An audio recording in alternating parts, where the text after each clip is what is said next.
بسم اللہ الرحمن الرحیم۔ السلام علیکم ورحمۃ اللہ وبرکاتہ۔ ناظرین، دفاع صحابہ سیریز میں ایک مرتبہ پھر ہم آپ کو خوش آمدید کہتے ہیں۔ ہم اپنی سیریز کے اندر صحابہ اکرام کا دفاع کرتے ہیں، اور صحابہ اکرام کے دفاع کے ساتھ ساتھ اگر اہل بیت کا ذکر نہ آئے تو یقیناً یہ سیریز کبھی بھی مکمل نہیں ہو سکتی اور نامکمل ہوگی۔ اہل بیت کا کیا مقام و مرتبہ ہے، ان کے کیا فضائل ہیں، اور اللہ کے نبی حضرت محمد صلی اللہ علیہ وآلہ وسلم کے ساتھ ان کا جو تعلق تھا، اس تعلق کی بنیاد پر، اس نسبت کی بنیاد پر ان کی جو فضیلت ہے اس کو آپ دیگر پلیٹ فارم سے سنتے رہتے ہیں، اور آپ جانتے ہیں کہ قرآن کے اندر، احادیث کے اندر کس قدر ان کو واضح الفاظ میں بیان کیا گیا ہے۔ آج ہم یہ جاننے کی کوشش کریں گے کہ اہل بیت کے جو فضائل و مناقب ہیں وہ کیا ہیں، اور ان اہل بیت کے اندر کن کن لوگوں کا شمار ہوتا ہے۔ ہم چلتے ہیں ہمارے معزز مہمان جناب فؤاد بکری حافظہ اللہ کی طرف، جنہوں نے ہمارے لیے آج بھی وقت نکالا۔ شیخ، کیسے مزاج ہیں آپ کے؟ الحمدللہ، اللہ کا شکر۔ آپ کیسے ہیں؟ الحمدللہ۔ حیاک اللہ۔ شیخ صاحب، سب سے پہلے تو آپ یہ بتا دیجئے کہ اہل بیت سے کون لوگ مراد ہیں، اور کیا رسول اللہ صلی اللہ علیہ وآلہ وسلم کی ازواج مطہرات جو ہیں ان کا شمار بھی اہل بیت میں ہوگا یا نہیں ہوگا؟ جی بہت شکریہ۔ الحمدللہ والصلاۃ والسلام علی رسول اللہ وعلی آلہ وصحبہ ومن والا، اما بعد۔ دیکھیے، عربی زبان میں اگر ہم جتنی بھی عربی زبان میں اس کی جو معاجم ہیں اور کتب اللغہ ہیں اور ڈکشنریز وغیرہ ہیں، اگر ہم ان پہ غور و فکر کریں اور تدبر کریں تو اس کا جو خلاصہ ہے تمام عربی معاجم ہیں اور جو ڈکشنریز ہیں اور جو لغت کی کتابیں ہیں، تو اس کا خلاصہ وہ یہ ہے کہ اصل اہل بیت جو ہیں ان کا اطلاق وہ ازواج پر ہوتا ہے، بیویوں پر ہوتا ہے، اور اس کے بعد پھر جو انسان کے اولاد اور جو قریبی رشتہ دار ہوتے ہیں ان پر بھی اس کا استعمال ہوتا ہے۔ لیکن اصل یہ لفظ اہل بیت وہ ازواج کے لیے، بیویوں کے لیے یا بیوی کے لیے اس کا اطلاق ہے، لیکن اس کے ساتھ ساتھ پھر اس کا استعمال وسیع ہوا اور اس کو اولاد اور جو اقارب اور رشتہ دار ہیں ان پر بھی اس کا اطلاق کیا جانے لگا۔ رہی بات کہ نبی کریم صلی اللہ علیہ وآلہ وسلم کی جب ہم آل کی بات کرتے ہیں تو نبی کریم صلی اللہ علیہ وآلہ وسلم کی آل میں کون لوگ شامل ہیں، تو یہ فیصلہ قرآن کریم سے ہم کروا لیتے ہیں کہ قرآن کریم اس حوالے سے کیا کہتا ہے اور نبی کریم صلی اللہ علیہ وآلہ وسلم کی احادیث اس حوالے سے کیا کہتی ہیں۔ قرآن کریم کی سورہ احزاب اگر ہم پڑھیں تو سورہ احزاب کی آیت نمبر 33 کے اندر اللہ تعالیٰ نے نبی کریم علیہ السلام کی ازواج مطہرات کے حوالے سے کچھ احکامات ذکر کیے ہیں، جس کا آغاز وَقَرْنَ فِي بُيُوتِكُنَّ وَلَا تَبَرَّجْنَ تَبَرُّجَ الْجَاهِلِيَّةِ الْأُولَى، یہاں سے ہوتا ہے، اور اس کا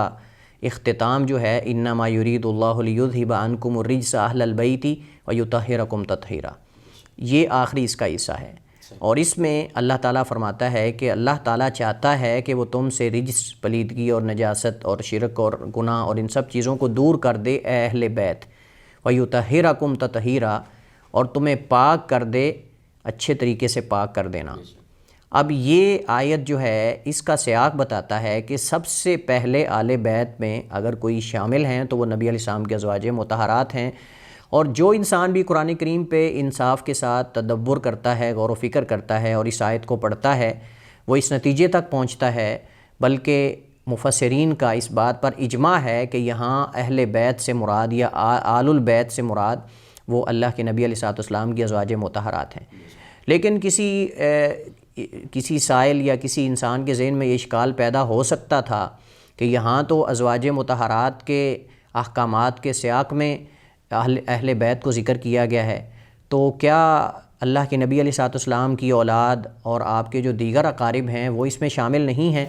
تو نبی کریم صلی اللہ علیہ وسلم نے اس اشکال کو دور کرنے کے لیے اللہ کے نبی علیہ السلام نے، جیسا کہ صحیح حدیث کے اندر موجود ہے، اس بات کی وضاحت کر دی کہ نبی کریم علیہ السلام کی اولاد اور آپ کے دیگر اقارب جو ہیں وہ بھی آل میں شامل ہیں، جیسا کہ ام المومنین عائشہ رضی اللہ تعالی عنہا اس حدیث کی راویہ ہیں، اور یہ حدیث جو ہے وہ صحیح ہے۔ اللہ کے نبی علیہ السلام نے ایک دن صبح آپ نکلے اور آپ نے بالوں سے بنی ہوئی ایک جو ہے وہ سیاہ رنگ کی چادر اپنے اوپر لی، اور حضرت عائشہ رضی اللہ تعالیٰ عنہ فرماتی ہیں فجاء الحسن حسن بن علی فادخلہ ثم جاء الحسین فدخل معه ثم جاءت فاطمة فادخلها ثم جاء علي فادخله ثم قال انما يريد الله ليذهب عنكم الرجس اهل البيت اللہ کے نبی علیہ الصلوۃ والسلام نے ایک کالے رنگ کی بالوں سے بنی چادر اپنے اوپر لی اور اس کے اندر حضرت حسن بن علی رضی اللہ تعالیٰ عنہما آئے، آپ نے ان کو بھی اس چادر کے اندر شامل کر لیا، اس میں آپ نے داخل کر لیا۔ پھر حسین بن علی رضی اللہ تعالیٰ عنہما آئے، وہ بھی چادر میں داخل ہو گئے۔ ثم جاءت فاطمہ فادخلھا، پھر سیدہ فاطمہ رضی اللہ تعالیٰ عنہا، فاطمہ بنت رسول اللہ، وہ آئیں، اللہ کے نبی نے ان کو بھی اس چادر کے اندر شامل کیا اور داخل کر لیا۔ ثم جاء علی، پھر علی بن ابی طالب امیر المومنین رضی اللہ تعالیٰ عنہ تشریف لائے، فادخلہ، آپ نے ان کو بھی چادر میں داخل کر لیا۔ اب ان 5 افراد کو نبی کریم صلی اللہ علیہ وسلم نے چادر میں داخل کرنے کے بعد یہ قرآن کی آیت کا آخری حصہ پڑھا، انما یرید اللہ لیذھب عنکم الرجس اہل البیت،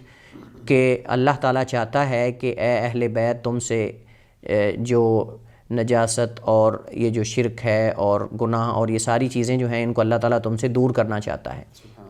یہ آیت اللہ کے نبی علیہ الصلوۃ والسلام نے پڑھی تاکہ یہ کسی کے ذہن کے اندر یہ اشکال پیدا نہ ہو کہ شاید صرف ازواج مطہرات ہیں، اور عرب کے ہاں آپ جانتے ہیں کہ اصل اہل جو ہے ازواج کے لیے بولا جاتا ہے۔ تو اس اشکال کو ختم کرنے کے لیے اللہ کے نبی علیہ الصلوۃ والسلام نے اپنی آل اور اپنے جو آپ کے نواسے ہیں، آپ نے ان کو بھی، اپنی بیٹی کو بھی اور اپنے داماد کو بھی جو کہ آپ کے چچا زاد بھی ہیں، ان کو بھی آپ نے اس چادر کے نیچے داخل کر کے آپ نے یہ قرآن کی آیت پڑھ کے بتایا کہ تم صرف میری بیویوں کو ازواج مطہرات میں سے نہ سمجھنا، بلکہ تم نے میرے دیگر اقارب اور جو اولاد ہیں ان کو بھی اس میں شامل کرنا ہے۔ لیکن افسوس کی بات یہ ہے یہاں معاملہ الٹ ہے کہ لوگوں نے اصل بیویاں مراد تھیں ان کو نکال دیا، اور جن کو اللہ کے نبی علیہ الصلوۃ والسلام نے اشکال دور کرنے کے لیے باقاعدہ نام لے کر اور ان کو چادر کے اندر داخل کر کے یہ اشکال کو ختم کرنے کے لیے ذکر کیا ہے، ان کو ازواج آل بیت میں شامل کر دیا اور بیویاں جو اصل مراد تھیں ان کو نکال دیا۔ اچھا، اس حوالے سے اشکال بعض لوگوں کے ذہن کے اندر نبی علیہ السلام کے زمانے کے اندر بھی پیدا ہوا، تو حضرت زید بن ارقم رضی اللہ تعالیٰ عنہ سے پوچھا گیا کہ کیا نبی علیہ السلام کی بیویاں آل میں شامل ہیں کہ نہیں؟ ان سے سوال کیا گیا کہ الیس نساؤہ من اہل بیتہ، کہ کیا آپ کی بیویاں اہل بیت میں سے نہیں ہیں؟ فقال نساؤہ من اہل بیتہ، حضرت زید بن ارقم رضی اللہ تعالیٰ عنہ فرماتے ہیں کہ آپ کی بیویاں بھی آپ کے اہل بیت میں سے ہیں اور اہل بیت میں شامل ہیں۔ اور قرآن کریم کے اندر متعدد آیات میں یہ دیکھیں، عربی زبان میں ہمارے ہاں اصل معتبر قرآن ہے کہ قرآن نے یہ لفظ کس کے لیے بولا ہے۔ تو قرآن کریم کے اندر 2 اور مقامات ناظرین کے سامنے میں ذکر کرتا ہوں کہ جن سے پتہ چلتا ہے کہ بیویاں سب سے پہلے آل بیت میں اور اہل بیت میں کسی آدمی کے جو اہل خانہ ہوتے ہیں ان میں شامل ہیں۔ حضرت موسیٰ علیہ السلام کا واقعہ قرآن کریم میں متعدد مقامات پہ ہے، اس کے اندر باقاعدہ ذکر ہے کہ اذ رأى نارا فقال لأهلهم كثوا انی آنست نارا، کہ جب موسیٰ علیہ السلام نے دور سے آگ دیکھی، روشنی دیکھی، تو اپنے اہل خانہ کو کہا کہ تم ٹھہرو اور میں وہاں سے آگ لے کر آتا ہوں، یا وہاں سے کوئی دیگر آگے ہے کہ کوئی روشنی یا کوئی راستہ معلوم کر لیں گے، یا آگ کی چنگاری لے آئیں گے اور ہم اس سے آگ جلا کر جو ہے وہ آگ کی تپش لیں گے۔ تو وہاں اس میں یہ ہے کہ فقال لأهلهم امكثوا انی آنست نارا، کہ انہوں نے اپنی بیوی کو کہا، سارے یہاں اہل کے اندر اور تو کوئی تھا نہیں ان کے ساتھ، تو یہاں بیوی ہی ان کے ساتھ تھی۔ اسی طرح ابراہیم علیہ السلام خلیل اللہ کا واقعہ قرآن کریم کے اندر موجود ہے کہ جب فرشتے نے آ کر ان کو اسحاق اور اسحاق کے بعد اسماعیل کی بشارت اور خوشخبری دی، تو اس وقت ابراہیم علیہ السلام کی جو زوجہ ہیں انہوں نے بڑی حیرانگی سے اپنے چہرے پر ایسے ہاتھ رکھ لیا، تو کہنے لگی کہ یہ کیسے ہو سکتا ہے کہ میں بانجھ ہو چکی ہوں اور میرا شوہر جو ہے وہ شیخن کبیرن بہت بوڑھا آدمی ہو چکا ہے، تو کیسے بچہ ہمیں اللہ تعالیٰ بیٹا دینا چاہتا ہے، تو یہ کیسے ہوگا؟ تو اس وقت جو ہے وہ فرشتوں نے کہا کہ قالوا اتعجبین من امر اللہ، کہ کیا تم اللہ تعالیٰ کے حکم پہ تعجب کر رہی ہو؟ فرمایا رحمت اللہ وبرکاتہ علیکم اہل البیت، تم پہ اللہ کی رحمتیں اور اللہ کی برکات ہوں اے اہل بیت۔ اور اس وقت ابراہیم کے گھر کے اندر یا ابراہیم تھے یا ان کی بیوی تھی، اور وہی بیوی تھی جو تعجب کر رہی تھی اللہ تعالیٰ کے اس حکم پر کہ کیسے بیٹا ہوگا۔ یقین تو تھا ان کو، لیکن اس صاف ظاہر ہے کہ انسان جب ایک عجیب سی خبر سنتا ہے، خوشخبری سنتا ہے، تو وہ تعجب تو کرتا ہے۔ تو اللہ تعالیٰ نے یہاں بھی ان کے لیے جو لفظ فرشتوں نے ان پر بولا رحمت اللہ وبرکاتہ علیکم اہل البیت، تو قرآن جو ہے وہ واضح ثبوت اور واضح دلیل ہے اس بات کی کہ بیویاں جو ہیں وہ آدمی کے اہل خانہ اور آل بیت میں بلاولا شامل ہیں۔ جیسے قرآن و سنت کی روشنی میں آپ اہل بیت کے چند فضائل و مناقب بیان کر دیجئے۔ دیکھیے، آل بیت کے فضائل اور مناقب قرآن و سنت میں بہت زیادہ بکثرت موجود ہیں۔ چند ایک اہم جو فضائل ہیں، عمومی فضائل، کچھ فضائل ایسے ہیں جو خاص ہیں۔ آل بیت کے فضائل ہر ایک کے، نبی علیہ السلام کے ازواج مطہرات میں سے آپ کی بعض ازواج کے فضائل ہیں، جیسے سیدہ خدیجہ رضی اللہ تعالیٰ عنہ، سیدہ عائشہ رضی اللہ تعالیٰ عنہ اور دیگر آپ کے ازواج مطہرات۔ اس طرح آل بیت میں حضرت علی بن ابی طالب کے فضائل ہیں، سیدہ فاطمہ رضی اللہ تعالیٰ عنہ کے فضائل ہیں، حسن و حسین کے فضائل ہیں۔ یہ تو انشاءاللہ ہم جو ہے وہ بعد میں ذکر کریں گے، لیکن اس وقت عمومی فضائل چند ایک جو ہیں وہ ناظرین کے سامنے میں ذکر کر دیتا ہوں۔ سب سے پہلے اگر ہم نبی کریم صلی اللہ علیہ وسلم کی ازواج مطہرات اور آپ کی اولاد کی بات کریں تو یہ جو قرآن کریم کی آیت ابھی میں نے ذکر کی، اس میں یہ ہے کہ انما یرید اللہ لیذھب عنکم الرجس اہل البیت ویطہرکم تطہیرا، یہ آیت بھی آل بیت اور اہل بیت کے فضائل اور مناقب میں ہے کہ اللہ تعالیٰ فرماتا ہے کہ اللہ تعالیٰ تم سے نجاست کو دور کرنا چاہتا ہے اور تمہیں پاک کرنا چاہتا ہے، پاک کرنا۔ اب یہاں اس میں جیسے اللہ کے نبی علیہ السلام نے سیدہ فاطمہ رضی اللہ تعالیٰ عنہ، حسن و حسین اور علی بن ابی طالب جو ہیں، ان کو اللہ کے نبی علیہ السلام نے اس کے اندر چادر کے اندر داخل کر کے آپ نے یہ قرآن کریم کی آیت پڑھی، تو اس کا مطلب یہ ہے کہ یہ فضیلت جو ہے کہ اللہ تعالیٰ نے ان سے، بلکہ یہ جو رجس جو ہے اس کے بارے میں متعدد علماء اور مفسرین کے اقوال ہیں۔ بعض کہتے ہیں کہ رجس سے مراد جو ہے وہ شرک، کفر کی نجاست ہے، بعض کہتے ہیں گناہوں کی نجاست ہے، بعض کہتے ہیں حتیٰ کہ اللہ تعالیٰ چاہتا ہے کہ آل بیت کے سینوں سے مومنوں کے بارے میں حسد، بغض، کینہ، دشمنی، عداوت اور یہ سب چیزیں ختم کر دے، کہ نبی علیہ السلام کی ازواج اور نبی کریم علیہ السلام کی آل اور آپ کے اقارب کے سینوں سے اللہ تعالیٰ نے حسد، بغض، کینہ، عداوت اور مومنوں کے بارے میں جو کسی کے دل کے اندر پیدا ہو سکتا ہے، اللہ تعالیٰ نے وہ سب ان کے اندر سے ختم کر دیا ہے۔ اسی طرح گناہوں کے بارے میں اور جو غلطیاں اور خطائیں ہیں، اللہ تعالیٰ نے ان سے بھی ان کو پاک کر دیا ہے۔ مطلب یہ ہے کہ اللہ تعالیٰ چاہتا ہے کہ تم سے گناہوں کی نجاست کو، اللہ تعالیٰ شرک کی نجاست کو، کفر کی نجاست کو، اور یہ جو گھٹیا آپ سمجھ لیں اور غلیظ اخلاق ہوتے ہیں، برے اخلاق، بری عادات، اللہ تعالیٰ ان سے بھی تم کو پاک کرنا چاہتا ہے، اللہ تعالیٰ ان چیزوں کو تم سے دور کرنا چاہتا ہے۔ تو یہ بہت بڑی فضیلت اور بہت بڑا مقام ہے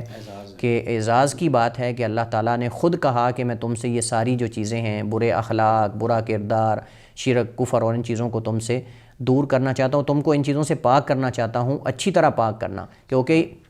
وَيُطَہِّرَكُمْ تَطْہِیرًا جو ہے یہ مصدر مؤکد بعد میں لایا گیا ہے تاکہ پہلے معنی میں تاکید پیدا کی جائے کہ اللہ تعالیٰ تمہیں اچھے طریقے سے پاک اور صاف کرنا چاہتا ہے ان چیزوں سے، تاکہ تم ان سے کوسوں دور چلے جاؤ۔ اسی طرح نبی کریم صلی اللہ علیہ وسلم کی ازواج مطہرات کے بارے میں اللہ تعالیٰ نے قرآن کریم کے اندر بیان کیا ہے کہ النبی اولیٰ بالمؤمنین من انفسہم وازواجہ امہاتہم، کہ نبی جو ہے وہ مومنوں سے ان کی جانوں سے زیادہ قریب ہیں اور ان کی بیویاں مومنوں کی مائیں ہیں۔ یہ بہت بڑے شرف کی بات ہے کہ نبی کریم صلی اللہ علیہ وسلم کے ازواج مطہرات کو پوری امت کی مائیں قرار دے دیا جائے، اور پوری امت کی مائیں قرار دینے کا مطلب یہ ہے کہ احترام میں، تکریم میں، عزت میں، محبت میں تم نے ان کو ماؤں کا درجہ دینا ہے، اور ماؤں سے بھی بڑھ کے مقام و درجہ دینا ہے۔ کیا انسان اپنی ماں کو برا بھلا کہتا ہے؟ کوئی معاشرہ کسی انسان کی تعریف کرتا ہے کہ جب وہ اپنی ماں کو برا بھلا کہے یا اپنی ماں سے اس کا تعلق اور محبت نہ ہو؟ تو یقیناً جب مومنوں کی مائیں ہیں تو ان سے ماؤں والا سلوک، بلکہ ماؤں سے بھی بڑھ کر سلوک ہونا چاہیے، اور ان کا احترام، ان کی محبت، ان کی تکریم، عزت ہونی چاہیے۔ یہ اصل میں مقصود ہے اللہ تعالیٰ کا قرآن کریم کے اندر یہ ذکر کرنا، وَأَزْوَاجُهُ أُمَّهَاتُهُمْ، اور یہ تا قیامت آپ دیکھیں کہ عورتیں ہوتی ہیں، ان کے بیٹے 2، 4، 5، 10 ہوتے ہیں، لیکن یہ ایک ایسی مائیں ہیں کہ اللہ نے پوری امت کے لوگ جو ہیں، مرد اور عورت، ان کے بیٹے اور بیٹیاں بنا دیے ہیں اور ان کو ان کی مائیں قرار دے دیا ہے، اور یہ بہت بڑے شرف کی بات ہے۔ بلکہ قرآن کریم کے اندر اللہ تعالیٰ نے باقاعدہ یہ ذکر کیا ہے کہ اے نبی کی بیویوں، تم عام عورتوں کی طرح نہیں ہو، یا نساء النبی لستن کاحد من النساء، تم عام عورتوں کی طرح نہیں ہو، تمہارا مقام اور تمہارا مرتبہ اور تمہارا درجہ بہت بڑا ہے۔ اگر تم اللہ تعالیٰ سے ڈرتی ہو تو تمہارا مقام اور مرتبہ بہت زیادہ، اللہ تعالیٰ نے قرآن کریم کے اندر ان کے لیے دور اجر کا اعلان کیا ہے کہ اگر کوئی عام عورتیں کوئی نیکی کرتی ہیں تو ان کو اجر سنگل ملے گا، تم کو ڈبل اجر ملے گا، دورہ اجر ملے گا۔ اور اس سے بڑا اور مقام کیا ہو سکتا ہے کہ جب نبی کریم صلی اللہ علیہ وسلم نے اللہ تعالیٰ کی طرف سے اپنی بیویوں کے سامنے یہ اختیار رکھا کہ تم جو ہے وہ اگر دنیا چاہتی ہو تو میں تمہیں دے کر رخصت کر دیتا ہوں، روانہ کر دیتا ہوں، تمہیں طلاق دے دیتا ہوں، یا تم اگر دنیا نہیں چاہتی، اللہ اس کے رسول کو چاہتی ہو، تو پھر تمہیں ان حالات پہ صبر کرنا ہوگا۔ سیدہ عائشہ رضی اللہ تعالیٰ عنہا کے پاس اللہ کے نبی علیہ السلام تشریف لے گئے اور آپ نے فرمایا کہ عائشہ اپنے گھر والوں سے مشورہ کر لو، اور میں چاہتا ہوں کہ تم اپنے گھر والوں سے مشورہ کر کے، یہ بڑا اہم معاملہ ہے، اپنے گھر والوں سے مشورہ کر کے ماں باپ سے پھر مجھے بتاؤ کہ تم میرے ساتھ رہنا چاہتی ہو، اللہ اس کے رسول کو چاہتی ہو یا دنیا چاہتی ہو۔ تو سیدہ عائشہ رضی اللہ تعالیٰ عنہ فرماتی ہیں اللہ کے رسول کیا اس مسئلے کے اندر بھی اپنے ماں باپ سے مشورہ کروں؟ اللہ کے رسول کیا اس مشورے کے اندر بھی میں اپنے ماں باپ سے مشورہ کروں؟ میں تو اللہ اس کے رسول کو چاہتی ہوں۔ اور سیدہ عائشہ رضی اللہ تعالیٰ عنہ کو اللہ کے نبی علیہ السلام نے، حضرت عائشہ فرماتی ہیں اللہ کے رسول سے کہ اللہ کے رسول آپ نے باقی بیویوں کو نہیں بتانا کہ میں نے کیا اختیار کیا ہے، کہ میں نے کیا اختیار کیا ہے، مطلب یہ ہے کہ میں آپ کے نکاح میں رہ جاؤں تو شاید باقی کچھ بیویاں جو ہیں وہ جانا چاہتی ہوں تو ٹھیک ہے، سوتنوں کا مسئلہ غیرت تو ہوتی ہے۔ تو اللہ کے نبی نے فرمایا کہ عائشہ میں تو جھوٹ نہیں بولوں گا، یعنی میں تو جھوٹ نہیں بولوں گا۔ ہوا ایسے ہی، حضرت عائشہ کو پتہ تھا کہ باقیوں نے پوچھنا ہے کہ عائشہ نے کیا اختیار کیا ہے۔ تو اللہ کے نبی علیہ السلام جو ہیں وہ جب باقی بیویوں کے پاس باری باری گئے تو سب نے پوچھا عائشہ کیا کہتی ہیں، تو انہوں نے کہا کہ عائشہ نے اللہ اس کے رسول کو اختیار کیا ہے۔ تو سب نے یک زباں ہو کر کہا کہ ہم اللہ اس کے رسول کو چاہتی ہیں، اللہ اس کے رسول کو اختیار کرتی ہیں، ہمیں دنیا نہیں چاہیے۔ تو یہ بہت بڑی فضیلت کی بات ہے اور بہت بڑے مقام اور شرف کی بات ہے۔ اسی طرح اللہ تعالیٰ نے جہاں نبی کریم صلی اللہ علیہ وسلم پر درود و سلام کا حکم دیا ہے، وہاں نبی علیہ السلام کے آل اور آپ کے اصحاب پر، اور وہاں ازواج مطہرات کا بھی ذکر ہے، جیسے کہ صحیح مسلم کی ایک روایت کے اندر موجود ہے۔ اللہ کے نبی علیہ السلام سے جب درود کے بارے میں پوچھا گیا کہ ہم آپ پر درود کون سا بھیجیں، تو اس کے اندر بعض الفاظ یہ بھی ہیں اللہم صلی علی محمد و ازواجہ و ذریتی، اللہم صلی علی محمد و علی آلہ و ازواجہ و ذریتی، او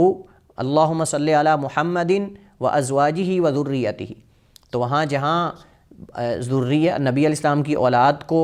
جو ہے وہ درود و سلام کے ساتھ خاص کیا گیا ہے، اور نبی علیہ السلام کو ساتھ آپ کی ازواج کو بھی اس کے اندر شامل کیا گیا ہے، اور یہ بہت بڑے شرف کی بات ہے۔ دیکھیے لوگوں کا نسب اور لوگوں کے سسرالی رشتے ختم ہو جاتے ہیں،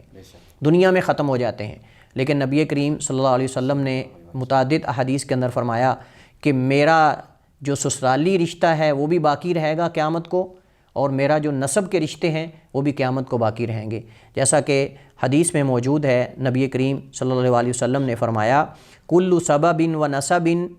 منقطع یوم القیامت الا سببی و نسبی، کہ ہر قسم کے جو اسباب ہیں اور جو انساب ہیں، نسب ختم ہو جانے والے ہیں، مگر میرا نسب جو ہے اور میرے اسباب جو ہیں وہ قیامت کو بھی باقی رہیں گے۔ امام طبرانی نے اس کو معجم الکبیر کے اندر روایت کیا ہے، امام بہقی نے بھی، اور البانی رحمہ اللہ تعالیٰ اور ابن الملقن اور کئی علماء نے اس کو مطابقت اور شواہد کی بنیاد پہ حدیث کو صحیح قرار دیا ہے۔ اور اسی طرح امام خلال رحمہ اللہ تعالیٰ نے سنہ کے اندر صحیح سند کے ساتھ نقل کیا ہے اسی حدیث کے الفاظ کل سحر و نسب ینقطع الا سحری و نسبی، کہ ہر کسی کے سسرالی رشتے اور نسب کے رشتے ختم ہو جائیں گے لیکن میرا سسرالی رشتے بھی باقی رہیں گے۔ یعنی سسرالی رشتے سے مراد اللہ کے نبی علیہ السلام کے ازواج مطہرات کے جو عزیز و اقارب میں سے مسلمان ہوئے اور صحابہ ہوئے اور اہل ایمان تھے، ان کے رشتے بھی اللہ کے نبی کے ساتھ باقی رہیں گے، جیسے حضرت معاویہ بن ابی سفیان رضی اللہ تعالیٰ عنہ، حضرت ابو سفیان ہیں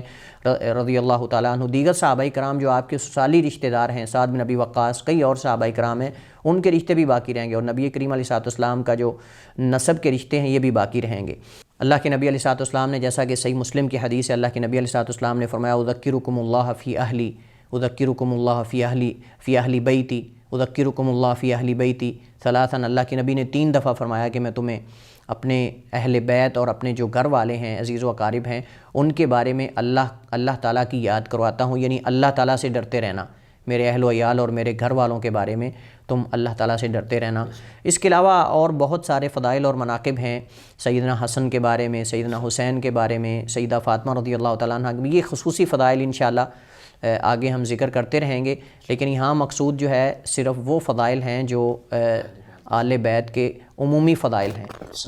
بہت شکریہ شاہ، اللہ تعالیٰ آپ کے علم میں مزید برکت نازل فرمائے۔ انشاءاللہ ہم آپ سے مزید پروگرام کے اندر شریک رہنے حاصل کرتے رہیں گے۔